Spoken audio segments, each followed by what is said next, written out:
जय श्री कृष्णा दोस्तों, स्वागत है हमारे चैनल क्विक नॉलेज में। आज के इस वीडियो में हम बात करेंगे साल 2025 में आम्रकी एकादशी कब है।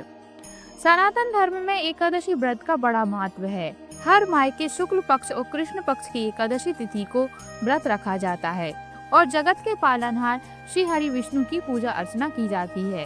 पंचांग के अनुसार फागुन माह के शुक्ल पक्ष की एकादशी तिथि को आम्रकी एकादशी व्रत रखा जाता है। इस दिन विष्णु जी और माँ लक्ष्मी की पूजा करने से विशेष फलों की प्राप्ति होती है। साथ ही इस दिन आंवले के पेड़ की पूजा अर्चना भी की जाती है। तो आज के इस वीडियो में आप जानेंगे साल 2025 में आम्रकी एकादशी कब है, एकादशी तिथि कब शुरू हो रही है, कब समाप्त हो रही है, व्रत हमें कब रखना है, व्रत का पारण कब करना है, एकादशी पूजा का शुभ मुहूर्त, व्रत का महत्व, पूजा विधि, नियम और कौन से खास उपाय करने हैं जिससे आपको इस व्रत का पूर्ण फल प्राप्त हो सके। यह सब जानकारी आपको आज के इस वीडियो में मिलेगी। तो आइए सबसे पहले जानते हैं आम्रकी एकादशी तिथि और पूजा का शुभ मुहूर्त। पंचांग के अनुसार फागुन माह के शुक्ल पक्ष की एकादशी तिथि की शुरुआत 9 मार्च को सुबह 7:45 पर होगी और अगले दिन 10 मार्च को सुबह 7:44 पर समाप्त होगी। ऐसे में उदय तिथि के अनुसार 10 मार्च 2025 को आम्रकी एकादशी व्रत रखा जाएगा। एकादशी पूजा का शुभ मुहूर्त। ब्रह्म मुहूर्त सुबह 4:59 से 5:48 तक, अभिजीत मुहूर्त दोपहर 12:08 से 12:55 तक, विजय मुहूर्त दोपहर 2:30 से 3:17 तक, गोधूली मुहूर्त शाम 6:24 से 6:49 तक, अमृत काल शाम 6:12 से 7:52 तक।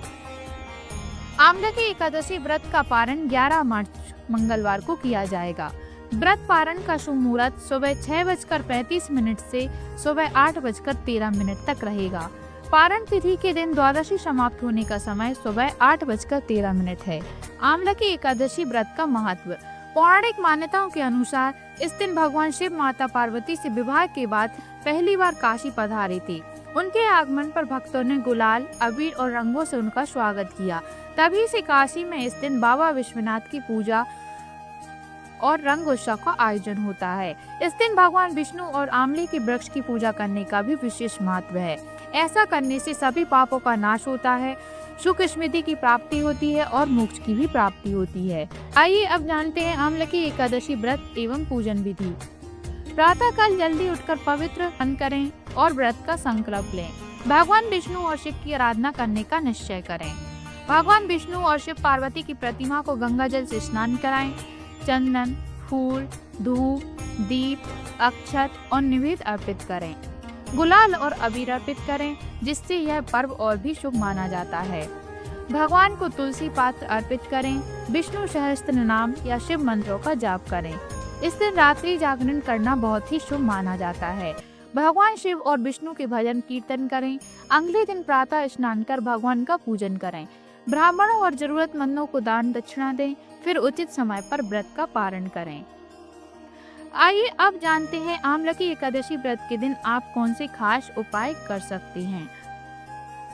आम्रकी एकादशी के दिन आंवले का पेड़ लगाना अति शुभ माना गया है।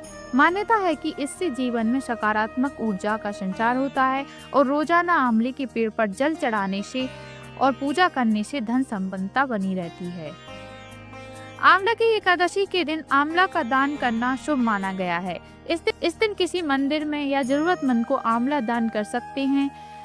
कहा जाता है कि ऐसा करने से ग्रह दोषों से मुक्ति मिलती है। आम्रकी एकादशी के दिन विष्णु जी की पूजा करनी चाहिए और आंवले के पेड़ की जड़ में कच्चा दूध, फूल, अक्षत, रोली इत्यादि अर्पित करनी चाहिए। साथ ही आंवले के पेड़ की 7 बार परिक्रमा करनी चाहिए। मान्यता है कि ऐसा करने से वैवाहिक जीवन में सुख शांति बनी रहती है और रिश्तों में प्रेम बढ़ता है। इसके अलावा आम्रकी एकादशी के दिन आंवले के पेड़ के नीचे सरसों के तेल का दीपक प्रज्वलित करना चाहिए। मान्यता है कि ऐसा करने से आर्थिक तंगी दूर होती है और घर में सुख समृद्धि का वास होता है। आर्थिक समस्या से छुटकारा पाने के लिए आंवले के पेड़ के नीचे बैठकर ओम श्री विष्णु प्रिय नमः मंत्र का जाप करना चाहिए। मान्यता है कि ऐसा करने से घर में माँ लक्ष्मी का वास होता है और धन धान्य में वृद्धि होती है।